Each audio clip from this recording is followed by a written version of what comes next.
So on March 20th, I lost my dad, which is about a month ago, as of this recording.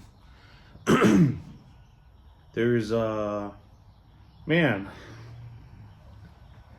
you know, I thought at this point I could do this video. You know, you go through something like this, and there's definitely a lot of ups and downs throughout this process, and you know, some days I just break down, and some days, you know, I'm able to accept things and kind of go throughout my day as a normal day. So at the start of this, I thought I could do this. I could do this video no problem. But I don't know. So in this video, let me just tell you what happened with my dad over the last month or so. Or I should say the last couple of months, or the last month of his life. You know, I'm so ignorant to, you know, what transpired with my dad and cancer in general and stuff like that. So my thought is that, you know, maybe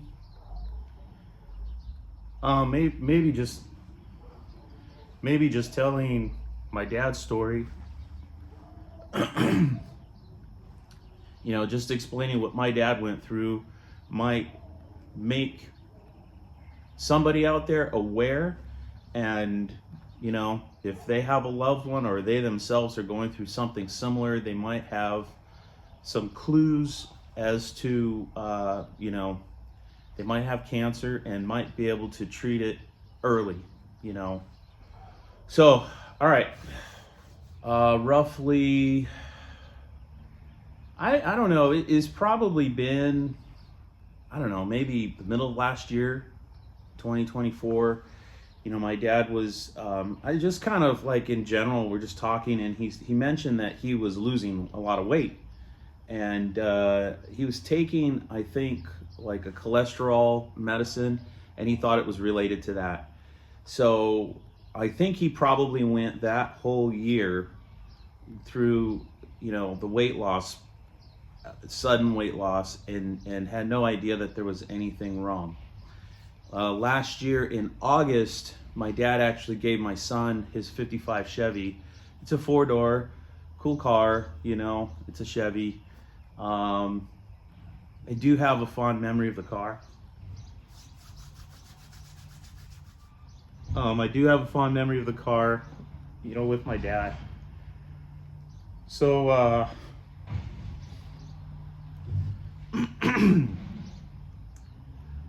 even though I'm not into Chevys or Fords or anything else, I do have some sentimental attachment to that particular car. Anyway, my son expressed that he liked 50s cars, and I told my dad about it, and so last year he offered it to my son. So in August, my son and I went and picked up the car, and everything seemed fine. Whoever had it before me, they put a 61 283 in it, and they changed it over to a stick. So it's got a floor shifter in it. Come over here and look at the floor shift. But it's got a floor shifter on it. And anyway, they had to put a clutch pedal assembly in it. That's a lot of work. I've done it before, but it's a lot of work. But anyway, so it's been converted to a stick. Well, this car was a 3 on the tree originally, right? Because look at the... No, automatic. It was an automatic. Oh, it was an automatic car? Okay. Yeah, a power slide. They used to call the transmission power glide, but because it's actually a 2-speed automatic. It has second gear and high gear. There's no low gear in a power glide, 2-speed power glide transmission. Well, anyway, especially with a 6-cylinder engine, it had to be a really slow snail because the power slide transmission It has to start off in second gear, and then it shifts only once. And 235 was nothing to write home about in horsepower. So that was August. I think October, about 2 months later, I called him or something like that, and I was like, I can barely understand you. And so he said he had a lump growing on his neck, and it was basically kind of pushing on his throat, so that's why he was talking. It was hard. He wasn't talking as clearly and as loudly as normal. And so, of course, we're all concerned. I think it was September or so, he mentioned to my mom that he had a lump on his neck. So in September, when he told my mom that he had the lump, my mom said, you better get it checked out. So anyway, they scheduled to get it checked out, and it's growing fast. By the time they got to see the doctor, I think my dad had explained to him how he was losing all this weight, and the doctor said, oh, that sounds like cancer. So this is kind of the big clue, I was never aware of. If you all of a sudden have a tremendous weight loss, it's basically what cancer does is it kind of, as explained to me, no doctor, so I, take it for what it's worth. But basically the cancer eats your protein. So as you eat food and stuff, instead of those nutrients going to your body, the cancer is basically consuming them. And that's why you lose weight. I'm not gonna have exact dates here, but my dad had Kaiser. My experience going through this has been, there's good and bad. So just like, I don't know, briefly the bad, it seems like it's like you're never talking to like one doctor who is the centerpiece of everything going on with you, It just seems like they have a lot of doctors for different things. And so when he came in and, said, oh, the doctor said, hey, maybe that's cancer. So then he says, go see this doctor, So it's like a week later, he goes and sees this doctor. And says, oh yeah, that could be a tumor or whatever. We'll I don't know if they x-rayed it or whatever they did, but come back in a week, and then so they do a biopsy on it, and then come back in a week to get the results, and then the results are, and this is a hit in the gut, but because there was really no buildup, it was just like all of a sudden, but they basically said, yeah, it's cancerous. So now we're all like, kind of scared and freaked out. All right, it's cancer. All right, come back in a week for a CT scan or something like that. And then then come back in a week for the results. So when he comes back, by the time he gets his results, I want to say a couple of months have passed or close to it. And at that point they said, it's spread through your whole body. There's basically nothing we can do. It's stage 4. It's terminal. And, it's like, wrap your head around that. It's devastating.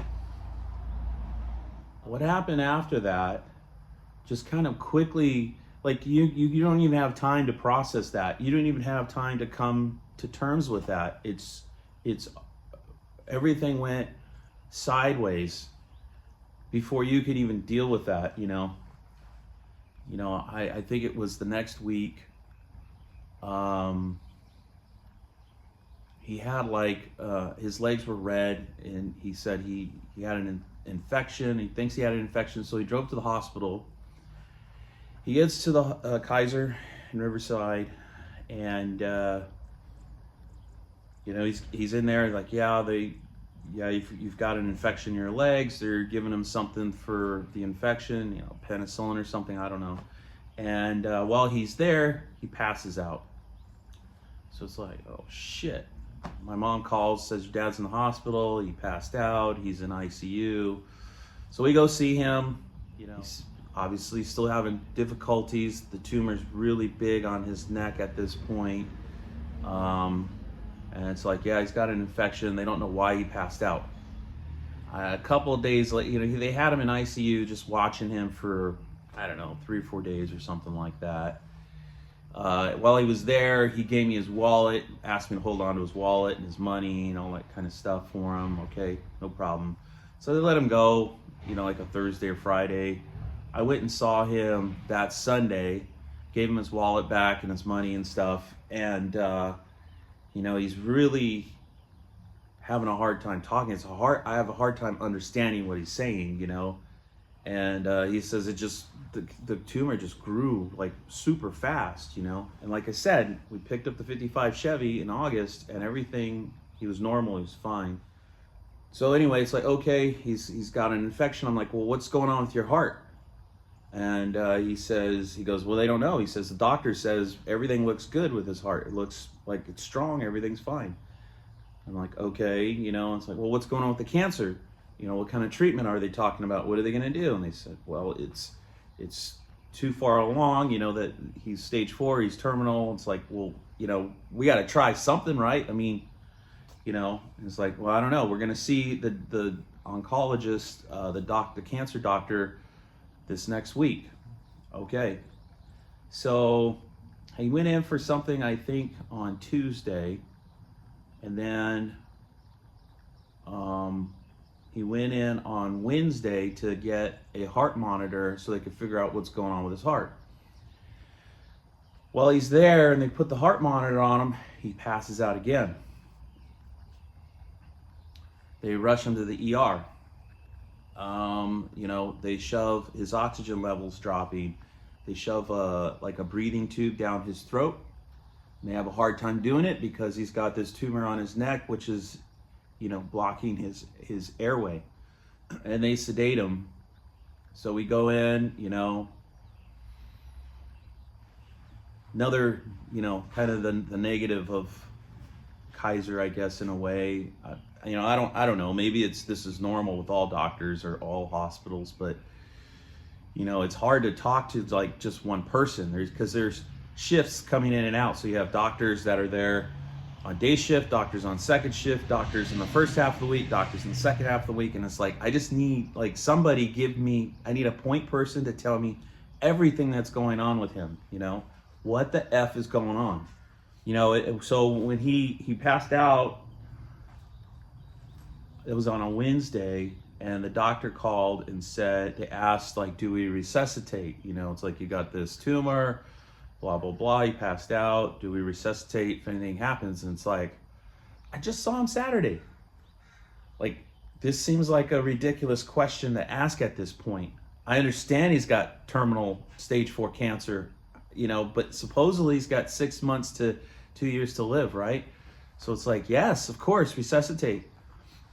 And this has been kind of the theme. Everybody you talk to, every other doctor you talk to, it's like they're walking a tight wire in a way, because they're trying to tell you the gravity of the situation, but they're trying to do it. They're not trying to take away your hope either, And I'm trying to put the pieces together. It's like, okay, he's got an infection. He's getting something for that. We know he's got cancer. What's going to be the treatment for that? And what's going on with his heart? And it was actually one of the nurses I talked to, who was the breathing nurse. And he's like, I'm not a doctor. He's like, I'm just telling you based on what's in charts and what I've experienced. And he's worked in hospice before. So I'm very appreciative and grateful that he was giving me something, And what he had said, and this is true, you basically have it's called the vagus nerve that runs along your neck, and it basically controls your digestion and it controls your heart. And he was saying that the tumor is probably pinching on that nerve, and that's what's screwing with his heart. Okay, there's more. That might be true, but it might be another reason I'll get to in a minute. I think so. I told one of the nurses when I left that day, like have the doctor call me. Like, I need to talk to somebody, you know, like, what's going on? And so the doctor called me back later that day and says, you know, he talked to me on the phone. He's a very nice, kind person.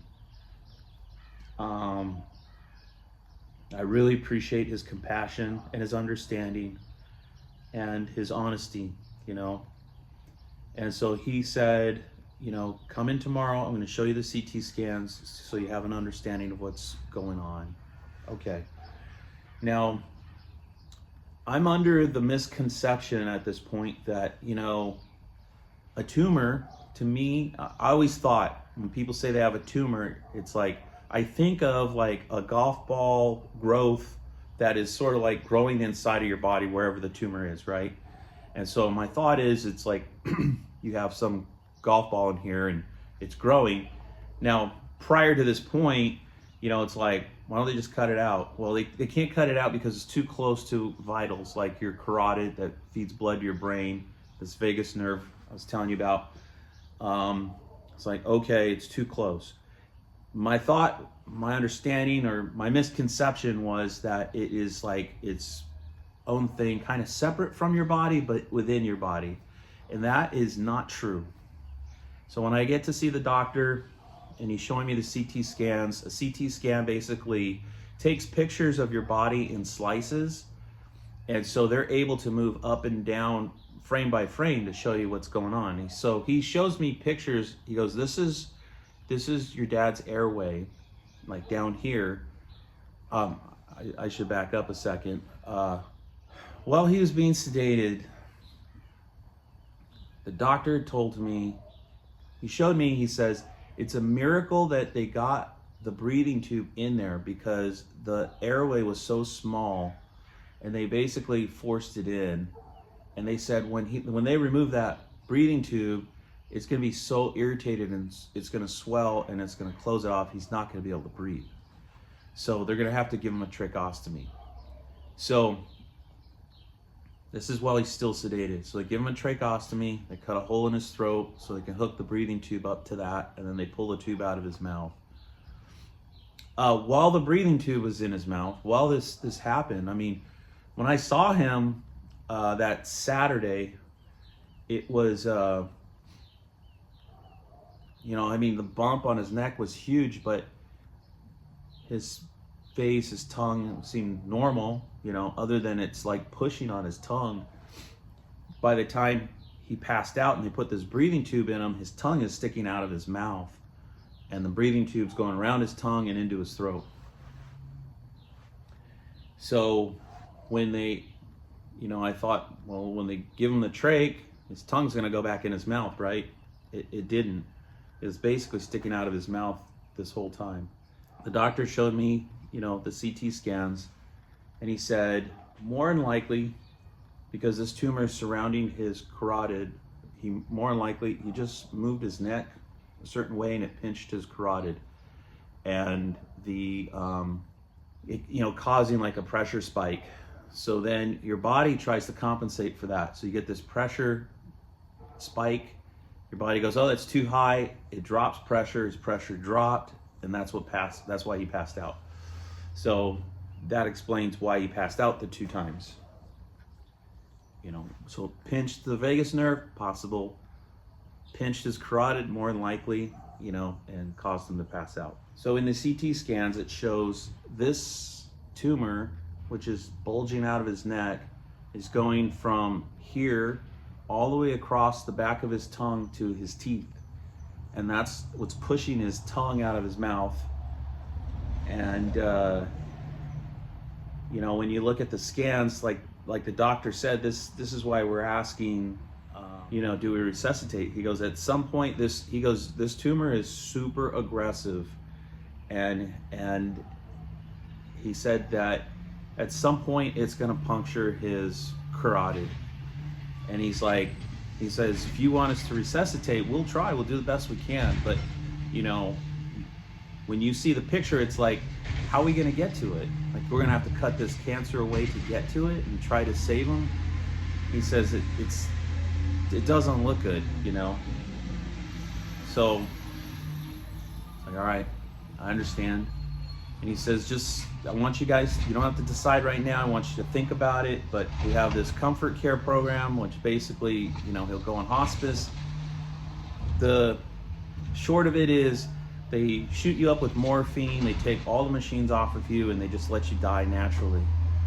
Now, this conversation, like, he was sedated for about a week and a half. So I think, he passed out that Wednesday. It was the week after at some point where we're having this conversation, and it's like, he said, based on what's going on through Dad's heart, he goes, we may not be able to allow him to wake up, because we start letting him wake up, his heart could freak out, and then, he may have to be sedated moving forward. So, we're thinking this might be the end right here. So, I mean, it's like, I don't know what to decide. I don't know what to say. Talk to the family. My mom's like, I wouldn't want to be like this. And I understand too, and I think, if you're watching this, you might be saying to yourself, because here's what my belief is, if you're hooked up to a bunch of machines to stay alive, there's no life in that. Like, just pull the plug, let me go, right? Very black and white. My dad's in this gray area because the machines that are hooked up to him is just a breathing machine, and he was breathing just fine, but now he's got to breathe through his neck, and at some point, the doctors talk to the doctor again, later, and he's like, he goes, okay, did you guys have conversations? Yeah, we did. Did you have conversations with your dad prior to all this? It's like, not really. We didn't really talk about this kind of stuff. And he goes, okay, well, he's pretty stable. Everything's been pretty good. He goes, we're going to start pulling the sedation off and let him wake up. And then he can kind of like talk to you guys and let you know, how he feels about everything, and he can kind of decide for himself. Now, he can't talk, but he can more than likely write, right? Because he's got this tracheostomy now. So I'm grateful. My son and I were actually there visiting, and the day they were weaning him off, and they tried the day before, and they said his heart started to kind of bounce around, so they gave him more drug. And then that day, they basically said, we're just waiting for him to wake up. They had like a really small amount they were giving him, and he actually woke up. Now, if you could imagine being basically asleep for a week and a half, other than this tumor on your neck, and being told you're terminal and gonna die in 6 months to 2 years, you had no idea. You're just waking up, and now you've got this thing in your throat. The tumor's probably bigger. And I forgot to mention that they put a feeding tube on him, so he's got a feeding tube also. And so as he woke up, he opened his eyes. I basically told him, like, Dad, just stay calm, just relax and stay calm. And I explained everything to him, where we're at. We've got a tracheostomy for these reasons, blah blah blah. So he did a pretty good job of staying calm. Of course, the first day, it's the whole family's there. I need to talk to him, but I don't want to do it in front of everybody, So I waited a couple of days, and then I told my dad, Dad, just to let you know, there's this comfort care thing they told me about. Told him, I said, if this gets to be too much at any point, and you can't deal with it anymore, they have this comfort care thing. Shoot you up with morphine, take the machines off, right? Now, it's like he didn't have...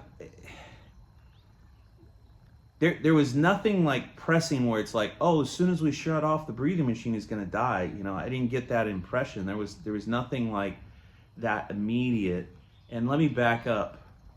Before they woke him up and I was talking to the doctor, you know, I'm still hopeful.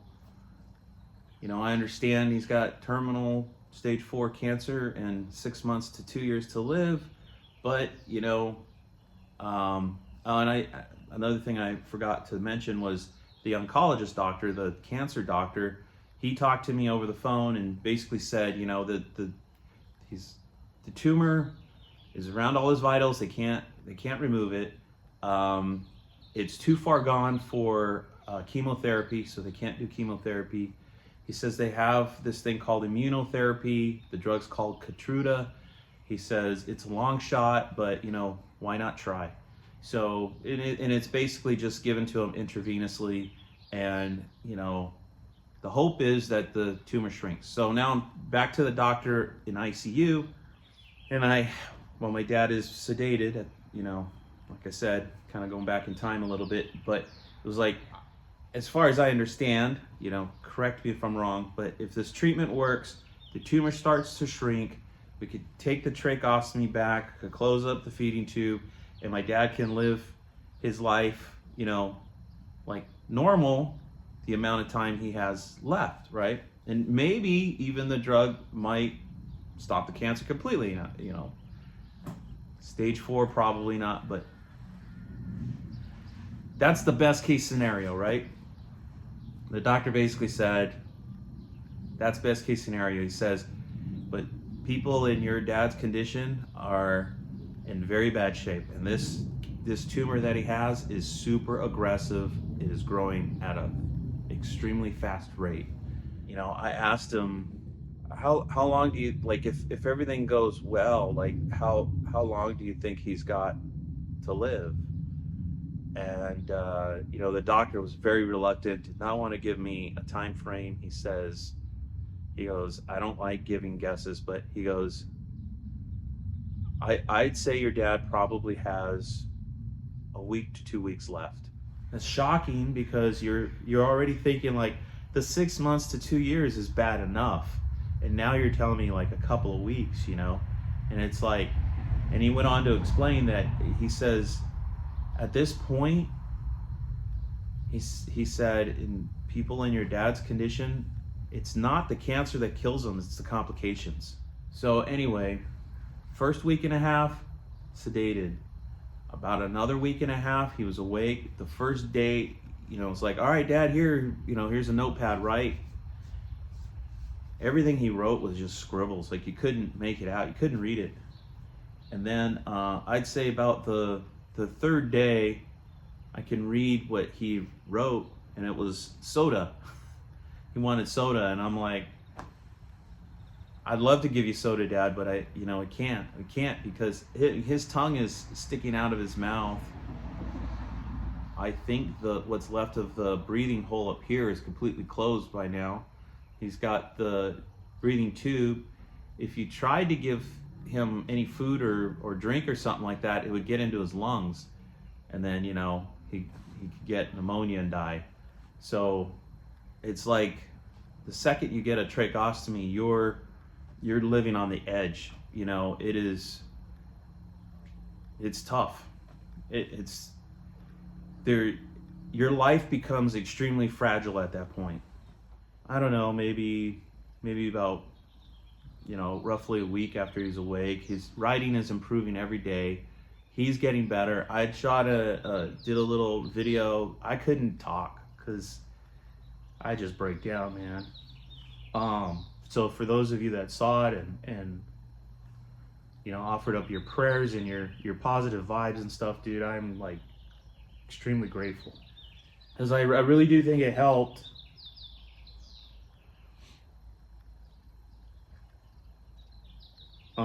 So that first week to week and a half or so while he was there in ICU, you know, every day was doing good.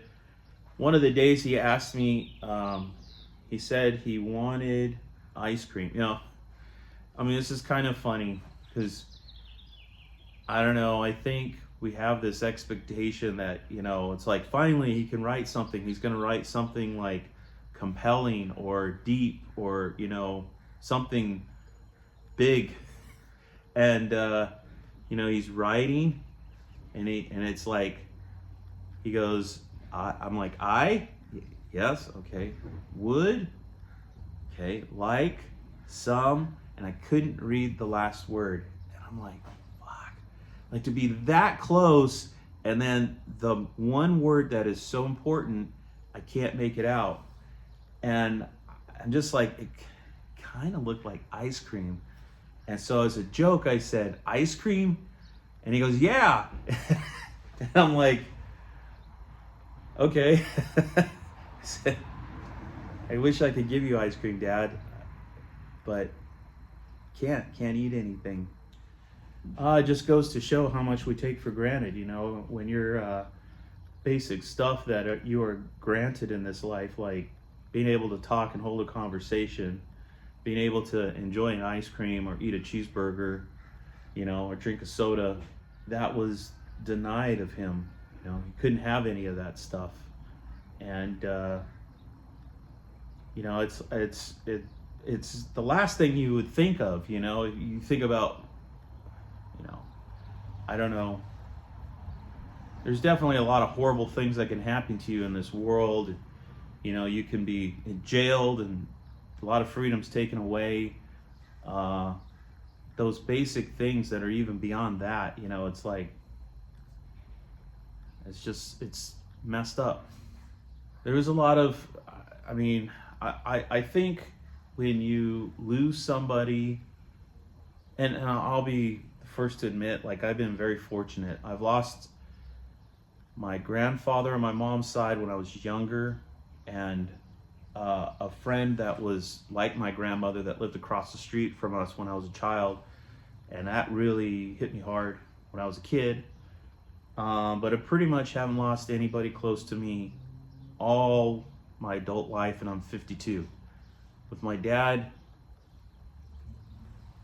he didn't die, you know, like boom. It was this prolonged thing of, you know, like ups and downs. He's sedated, we think he's gonna die and never wake up again.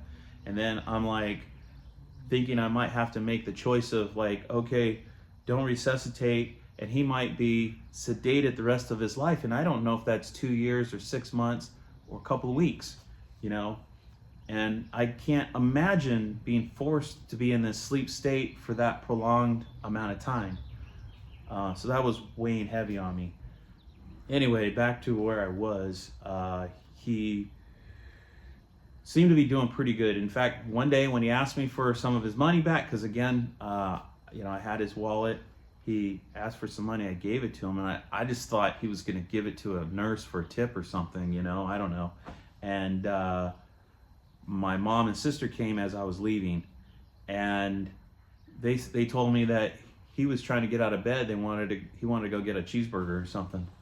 And of course, you know, the nurses are freaking out. No, you can't leave. So he's doing pretty good at that point. Then they moved him to step down, which is basically out of ICU. It's like ICU, but it's not as intense. So he went there, same hospital, and then they moved him to like a care facility afterwards. So he was there, I'm not sure, it was probably under a week, just under a week, because I think he was in that ICU and stepped down for about a week and a half or so. And, you know, same thing, first few days he was doing really good. He was kind of, you know, writing stuff like, I want this to go to my sister, I want this to go, you know, he said, just give all my stuff to Dylan, which is my son. And it's like, okay. I think he was there maybe, I don't know, 4 or 5 days. I don't know, maybe, or I should say, maybe he was there for 3 or 4 days or something like that, maybe 5. And he just wanted to go home. He's like, I want to go home. Okay. So we were already kind of planning on him going home. So I was already moving a lot of stuff out of, you know, the front of the house just to make room and space for a bed and, you know, everything, so he can come home. And yeah, one of the people at this care facility gave me a contact for hospice if we wanted to put on hospice. I told him, I said he wants to go home, and they're like, okay. They said, well, you know, he can go on hospice and then he can go home and basically live out the rest of his life there, you know. And they'll have like a this is on Medicare, and then there's like a Medi-Cal, so it's like a California Medicare type thing. I'm not sure how it works, but his normal insurance was going to cover up to 100 days in this care facility, but then he had to be on Medi-Cal to go beyond that.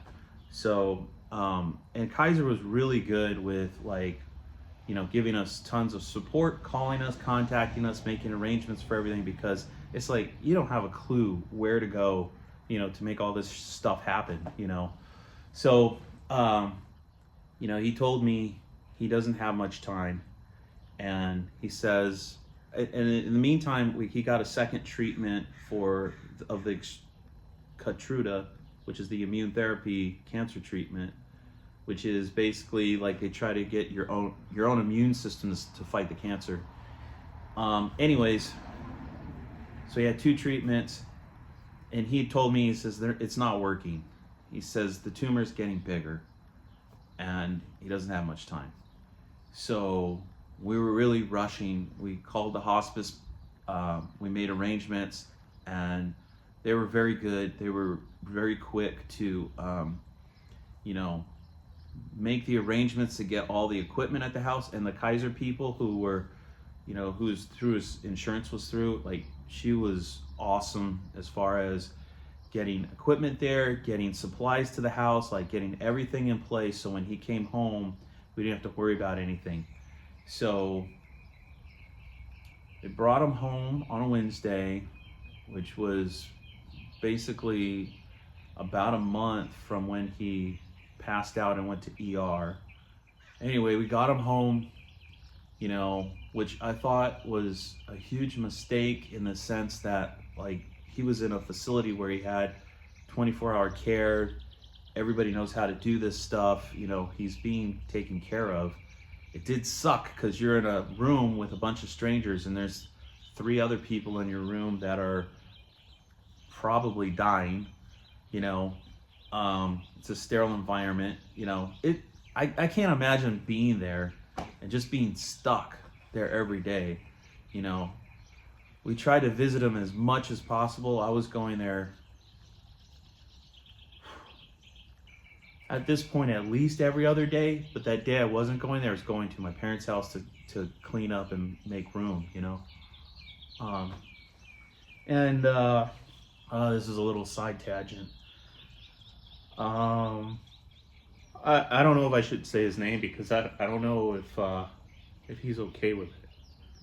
I'll probably ask him. So here's his name, if he's okay with it. Friend of mine, fellow YouTuber, named Just Mopar Joe. Unfortunately lost his dad to cancer some years ago. So when he saw my video, you know, I had bought some valve covers from him, so he had my what was it? It's not PayPal. It was like, I don't remember if it was Waze or PayPal or something else. Whatever it was, he had my information. Maybe it was PayPal, and he just he wired me $100. I didn't ask for it. He didn't say nothing. Just said with money for gas. When you're going through something like this, the last thing you're probably ever going to mention to anybody is that you have to drive every day. Like, I was going, I mean, I think it's like roughly 20 miles from my house, so it's 40 miles, you know, every day. For that first week and a half, we were going there almost every day. So yeah, I was burning a lot of money in gas just to get there you know, as often as possible. And it's one of those things you go through when you're going through this, but you know, you don't tell anybody this stuff, because you're telling them what your parents going through or your loved one, and what you're probably going through emotionally. And that's just something that's one of those details that just gets lost, or just never communicated. Uh, but man, I'm not saying, I'm not asking for any money. I'm not asking for nothing. Um, and I don't expect anybody to, you know, to do anything, right? I'm just saying when he did that, I knew, I knew that he had been through this.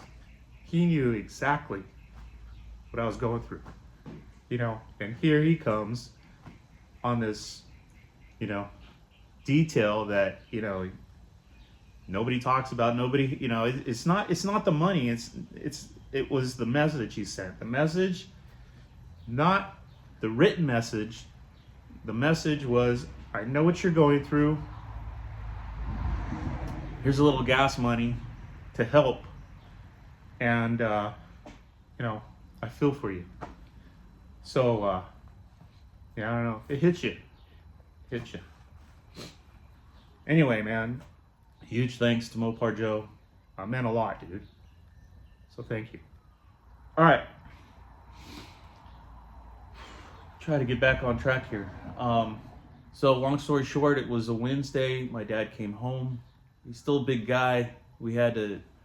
And he's got like these steep steps. It was a pain, man. I was really feeling like this is probably a mistake, but luckily my sister's boyfriend was there, and the guys that brought my dad, like the four of us lifted him in a sheet or a blanket and basically brought him up into the house, and he was home. And then the hospice nurse comes out and basically is like training us on everything, like going through everything. And my mom and sister, it's like all this is just, it's going over their head. So I'm trying to record a lot of what he's telling us and trying to make sure I get everything. This is huge. This is a huge undertaking. Okay, you got to feed him 3 times a day. The first 2 times you got to mix medicine in with it. Get a pill crusher and mix that in with this, and dump his pee bag and stuff, and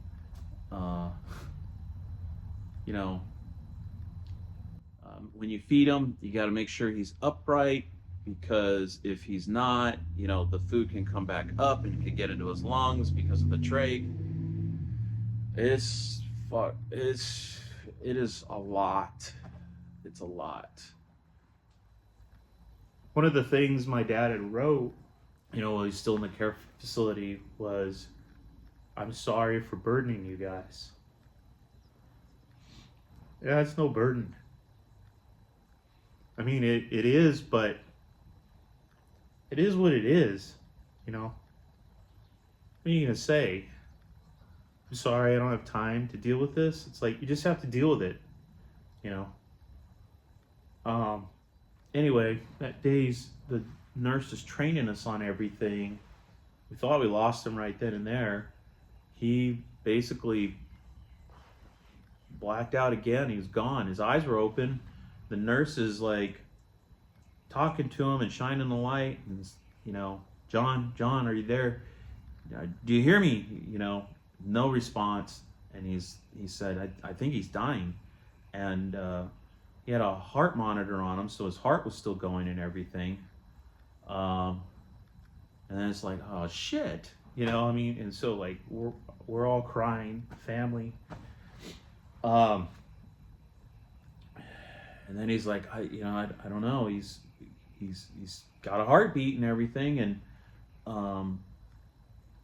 I said, well, I explained to him when he passed out, like what was going on with the tumor and how close it is to his carotid, the vagus nerve, blah, blah, blah. And then my dad kind of came back and started responding to him like, yeah, okay. He's like, you there? Yeah, I'm good. Okay. So he goes, maybe that's all it was, So that was a lot. I told my mom and sister I'd be back the next day. We'll get everything rolling. And my plan was to, kind of train them, make sure we're doing everything right in the morning, and feeding him in the morning for the lunch, and then I'd go to work. They'd handle him for the dinner, right? And and my dad fell asleep and let him rest. It's like, all right. So the next morning, my mom called and said that he had passed. He was cold to the touch and he wasn't moving. So, called hospice, got the nurse out there again. They basically checked all his vitals, pronounced him dead. So that was March 20th. So he's officially passed away March 20th. Again, I want to thank everybody for their prayers, their support, reaching out, positive vibes. I'm glad. Just one of my buddies, you know who you are, went to high school with. I went to his house one of these days during all of this and broke down with and just like unloaded on him everything going on. And it's good to have a good friend there that just can listen. Anyway, that's what happened with my dad.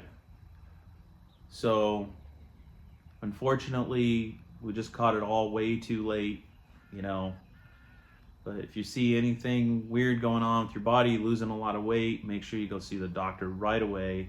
And, if it is cancer, get treatment as fast as possible. I wanted to let you guys know that I do appreciate it all. Thank you.